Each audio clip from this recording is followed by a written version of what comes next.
monkey like you. Who would monkey like you?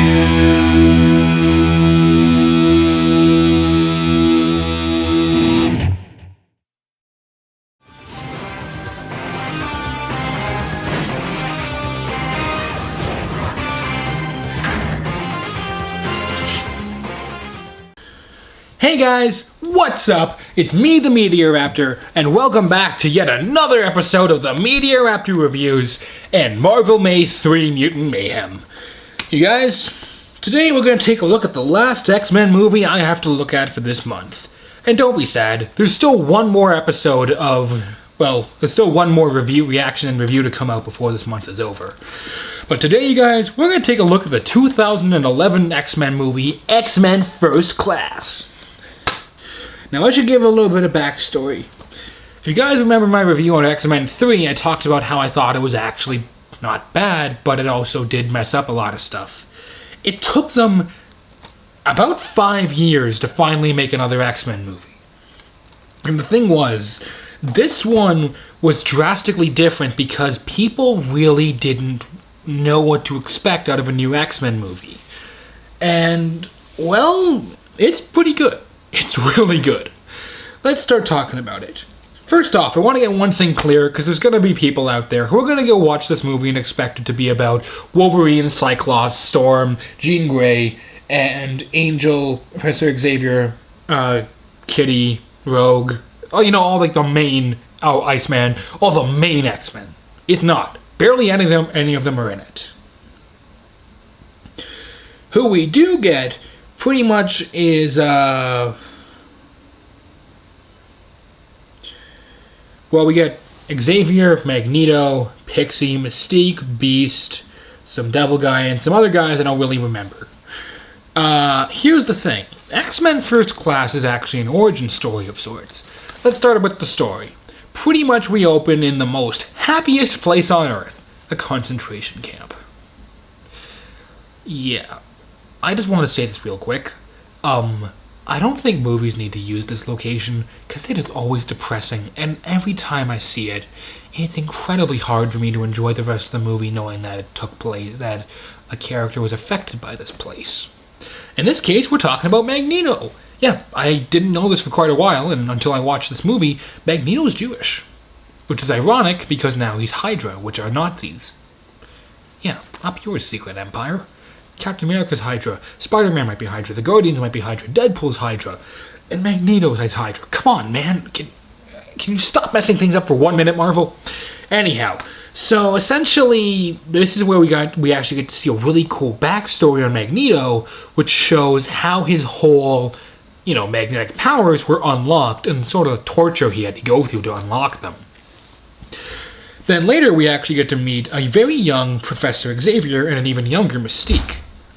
We get to learn how the two of them actually knew each other, which was always hinted at throughout the first 3 movies, even though I'm only holding 2 here, but never fully explained. Well, kind of explained, but anyhow, this movie gives us a clear answer on that.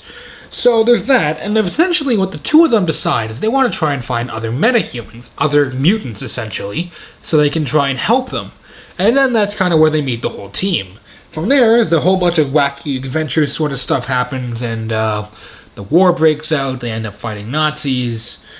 And frankly, it's a very original story when compared to the other movies.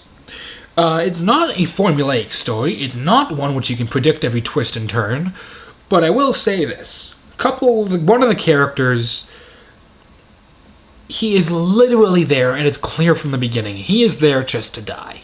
And that's exactly what happens, and when he does, you don't fully, I don't think you really feel all that much because it was pretty clear that's what he was there for. But anyhow, we also get to see kind of what drove Magneto to become the bad guy we know. We actually get a really interesting take on what happened with Xavier being paralyzed. It's all sorts of really cool stuff.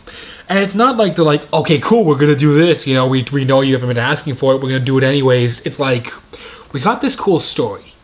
Now let's add this stuff to it to make it even better. Man, I look like a librarian when I do that. Jeez. So most of the characters have a good amount of depth and backstory and personality, and a few of them are there just to be dog food. Including the one black guy. Seriously. Now, if you're saying that's racist, if you gave me enough time, I could list off enough movies that have a black guy die first, that I would rival the amount, that the number would be about the same as the amount of people that John Wick killed across both his movies. Anyhow, so the writing is very strong, and it's actually got some pretty good humor in it, especially that cameo from Hugh Jackman. I think that, we can all agree, that was hilarious. And it's even got some pretty tragic moments, stuff which gives us, the backstory on why these characters act the way they do. And also, one thing I love is a good villain death. This one had one of the most brutal ones I've ever seen. You want to know why? If I had a coin on me, I would show you. Anyhow, Magneto takes a metal coin, and they froze in time kind of, and he meets the Nazi who was the guy in charge of training him and torturing him. He uses the coin, and slowly, right through the forehead. But see, the thing is, the camera's turned sideways like this, so it goes in through here. And Xavier is attached to the guy, so you feel like he's feeling the pain, he's screaming the entire time. And you hear the coin essentially going through his entire head, and then back out the other side. That was awesome, and it was brutal. Two things that make great villain deaths. And by the end of this movie, everything's kind of wrapped up pretty nicely. And it does actually lead right into the events of Days of Future Past and even Apocalypse. So the writing, incredibly strong. Far stronger than the first one and the third one, and a little bit stronger than the second one. Now, let's talk about the acting. A lot of the actors who you would expect to be in this movie are not here. Hugh Jackman only has a cameo, and instead we've got James McAvoy, Michael Fassbender, Rose Byrne, January Jones, Kevin Bacon. Wait, Kevin Bacon was in this? Huh, what do you know? We got a whole bunch of new actors coming in and taking over these iconic roles, and they do great. Michael Fassbender, James McAvoy are amazing as these young Magneto and Xaviers. I thought Jennifer Lawrence played Mystique in this one, but I might be wrong. It might be in the second and third trilogy, part of this trilogy. Kevin Bacon, I realize now who he was, does a great job. The actors are all doing really good. But there are still a few actors who really, I think another shot or two would have helped drastically. Because I think it almost feels like they had just learned their lines, and they were just doing a one-shot take almost. Now, I understand that those same characters are the ones who die very quickly, so they're not on screen a long time, but when they are, it does certainly drag the movie down a little bit. Effects? So I've talked about the effects before being good, but they're not as good as they used to be. This one does not have that curse because it's still 2011, and it's essentially the same type of effects you've seen throughout the other ones. I mentioned the whole coin thing. It's brutal and it looks beautiful. There's an awesome shot where essentially a whole bunch of nukes are coming towards an island, or nukes and missiles, and Magneto stops them. And there's one guy who's kind of like a Hellboy Nightcrawler crossover. He looks like Hellboy and has Nightcrawler's powers. And they're fighting on top of a boat, and he's constantly appearing, disappearing, appearing, disappearing, appearing, disappearing. It's crazy and stuff. And it looks great. I love the designs of the costumes. It's clearly went to a lot of work for all the sets to try and make them look as authentic to the time as possible, and it's clear they also really wanted to try and make it look like what some comics have described these younger X-Men as. Music, once again, who did the music here?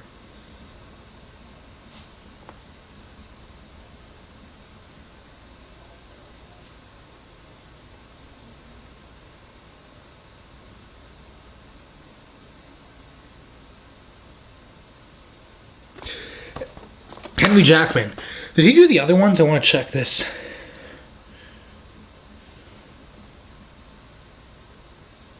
Screw it. Look, Henry Jackman's an amazing score composer, and I know him from the Wreck-It Ralph movie, which is still still probably my all-time favorite Disney movie. So yeah, pretty much X-Men First Class. Not only was it a solid reboot and an amazing step in the right direction for the X-Men franchise, it also kind of took everything that people loved from the first X-Men movies and tried to have it as much as they could. Wolverine, not as much, but he doesn't really fit into this timeline. And they also tried to take the things people didn't like and either shove it down or try and build on it to make it stronger so people would like it. And most of it worked. So in the end, can I recommend X-Men First Class? Oh, definitely. I'd give it a solid 3.5 claws out of 4. It is probably it's hard to say which of these X-Men movies are my favorite, because we have to keep in mind that if we were to talk about favorite X-Men movies, we'd also have to include Logan, Deadpool, X-Men Apocalypse, X-Men Days of Future Past, and The Wolverine. So, yeah, I'm not really going to say which one's my favorite. Anyhow, you guys, it's been a lot of fun watching these X-Men movies, and I'm really sad that there are no more at this point for me to review. No, you're not! What? You forgot about the movie that everyone hates! What do you mean X-Men movie that everyone hates? Everyone always was kind of divided about the third one, right? But there was never one that everyone directly... X-Men Origins Wolverine! There. Tune in next time, guys, for the exciting finale of Marvel May. Until next time, I'm the Meteor Raptor saying keep cool. I'll see you all around.